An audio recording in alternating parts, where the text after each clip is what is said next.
مجھے یاد ہے ابھی پچھلے رمضان سے پہلے کی بات ہے کہ ہمارے علاقے میں ایک خاتون تھی، ایسی بھی آج موجود ہیں الحمدللہ۔ وہ مسئلے وغیرہ پوچھنے کے لیے مجھے بلایا کرتی تھی، بہت پرہیزگار عورت۔ تو وہ ہاسپٹل میں ایڈمٹ تھی، عیادت کے لیے گیا تو وہ ہاسپٹل میں مجھے مسئلہ پوچھنے کے لیے 3 دن سے بلا رہی تھی۔ گیا تو کیا مسئلہ ہے؟ سخت بڑھاپا ہے، اٹھنے پھرنے کی طاقت نہیں۔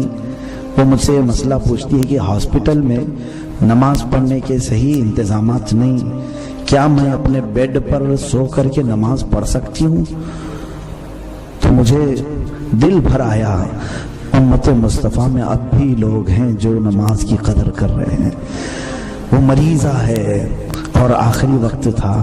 میں نے کہا اماں جان میں طریقہ بتاتا ہوں کس طرح پڑھنا چاہیے، آپ اٹھ پھر نہیں سکتے، سیدھے لیٹ جاؤ، قبلے کی طرف پیر ہو، پیر قبلے کی طرف، چہرہ تھوڑا سا اٹھا ہوا ہو، تکیہ تھوڑا اونچا رکھ لو اور کعبے کی طرف یوں تمہارا چہرہ ہو جائے گا، اور اس کے بعد ہاتھ اٹھتے ہیں تو اٹھا کر کے باندھ لو، نہیں اٹھتے ہیں تو آنکھوں سے اشارہ کر لو اور اللہ اکبر کہو اور پڑھتے رہو، اشارے سے رکوع کرو، اشارے سے سجدہ کرو۔ وہ خوش ہو گئی۔ اس کے بعد میں آپ کو بتاؤں، مجھے آج تک وہ بات یاد آتی ہے۔ چند ہی دنوں کے بعد انتقال ہوا، رمضان کے جمعہ کو انتقال ہوا۔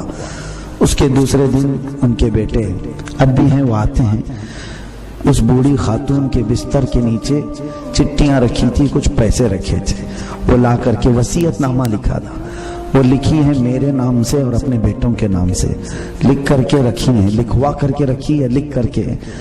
تو میں نے دیکھا تو اس میں یہ لکھا کہ میری زندگی میں کوئی نماز قضا نہیں، بیماری کے عالم میں 17 نمازیں قضا ہوئی ہیں، اور ہر نماز کے فدیے کی رقم میں نے چٹھی میں باندھ کر کے رکھی، یہ مفتی صاحب کو پہنچا دینا کہ کسی غریب کو دے دے اور میری نمازوں کا فدیہ ہو جائے۔